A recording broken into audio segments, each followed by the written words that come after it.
Là, on est sur la 709 et comme tous les matins, sur les sorties qui desservent Montpellier, ça bouchonne. Là, on est sur la bande d'arrêt d'urgence dans une file de voitures qui est hyper longue pour laisser la file de droite de l'autoroute libre, mais je suis pas sûre qu'on ait le droit de faire ça. Et comme tous les matins, on voit des voitures qui s'insèrent dès qu'il y a une petite place de dispo pour éviter de faire la queue. On voit des voitures qui s'insèrent à la dernière minute sur la sortie et même des voitures qui s'insèrent sur les zébras. Et pour essayer de comprendre ce qu'on a le droit ou pas le droit de faire, on a voulu demander à une monitrice d'auto-école. Ah ouais, donc ça c'est toute la bande d'arrêt d'urgence.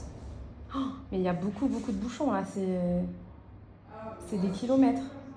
Est-ce qu'on peut se mettre sur la bande d'arrêt d'urgence pour libérer la voie de droite et attendre son tour ?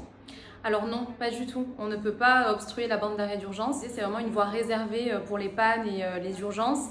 Il faut absolument qu'elle soit libre. Donc voilà, c'est totalement interdit et c'est passible d'une amende de 135 € et d'un retrait de 3 points. Ouais, c'était celui-ci. Hop. Puis il a un peu forcé le passage voilà, entre les deux véhicules. Le code à proprement parler n'interdit pas de doubler toute la file de véhicules. Cependant, si ça devient un dépassement, on pourrait dire, dangereux, donc le fait d'arriver vite et de freiner brutalement, là, c'est considéré comme un dépassement dangereux. Et donc là, c'est proscrit par le code de la route et on risque 135 € avec un retrait de 3 points également. Oula, d'accord. Bon, on va dire qu'il avait sa distance de sécurité, mais il a pris complètement la voie des zébras. Il a roulé complètement sur les zébras, puisque les zébras, c'est pas une voie en fait à proprement parler. On peut voir que la personne donc, roule sur les zébras.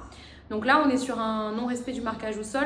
Ça, c'est une infraction qui est proscrite par le code de la route et qui est sanctionnée donc d'une amende de 4e classe et un retrait de 3 points sur le permis de conduire.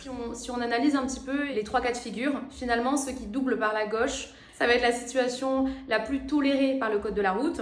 Parfois, j'ai des personnes aussi qui vont me doubler et je vais décélérer un petit peu pour les laisser s'insérer dans la file de véhicules pour éviter justement une collision et fluidifier un petit peu tout ce flux.